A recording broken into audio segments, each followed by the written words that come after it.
This is alcohol related. Yep. Oh, fun. And this is called Andrew Hettinger. I never really liked you. You never revealed yourself, and why would you? You who never had anyone.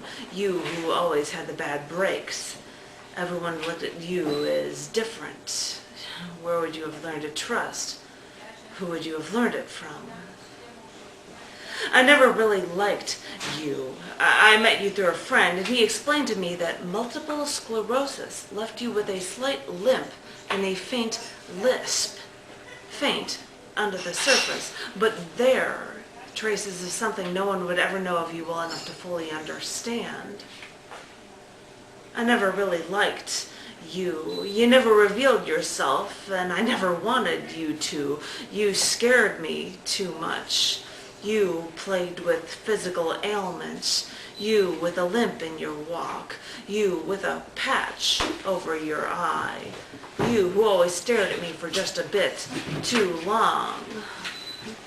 They told me that patch was from eye surgery gone wrong with complications, and now you had to cover your shame, cover someone else's mistakes, cover a wrong that you didn't commit, cover a problem that was not of your own doing. The problems were never of your own doing, were they? I heard these stories and I thought that they were sad. I heard these stories and I thought you had to be a pillar of strength. And then I saw you drink Chianti, 15-year-old bottled Chianti, and I saw you smash your hand through your living room wall. This was how you lived. The house you lived in was littered with trash. Why bother to clean it up anyway? It detracted you from the holes in the wall, the broken furniture from drunken fits. This was how you reacted to life, to the world. You didn't know any better. This was how you coped. I never really liked you. You would come home from work, tell us about a woman who was beautiful and smart, and she liked you, but she wasn't quite smart enough. And I thought, we believe anything if we tell ourselves enough. We weave these fantasies to get through the days. I never really liked you. Every time you talked to me, you always leaned just a little too close. So I stayed away from the house, noted that those whom you call friends did the same. I asked my friend why he bothered to stay in touch, and he said to me, "But he has no friends."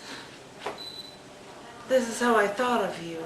A man who was dealt a bad hand, a man who couldn't fight the demons that were handed to him. And with that I put you out of my mind. I relegated you to the ranks of the inconsequential. We parted ways. You were reduced to a sliver of my youth.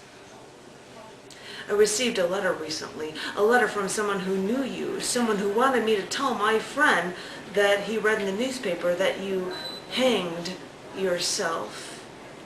Your brother died in an electrical accident, and after the funeral you went to the train station. Instead of leaving this town, you went to a small room off to the side and left us forever. Strangers had to find you. The police had to search through records to identify your body. The newspaper described you as having health problems, but you knew it was much more than that. And I was asked to be the messenger to my friend. The funeral had already passed. You were already in the ground. There was no way he could say goodbye. I shouldn't have to be the one to tell him this. No one deserved to tell him. He was the only one that tried to care. I never really liked you. No one did. But when I had to tell my friend, I knew his pain. I knew he wanted to be better. I knew he thought that you were too young to die. I knew he felt guilty for not calling you. He knew it shouldn't have been this way.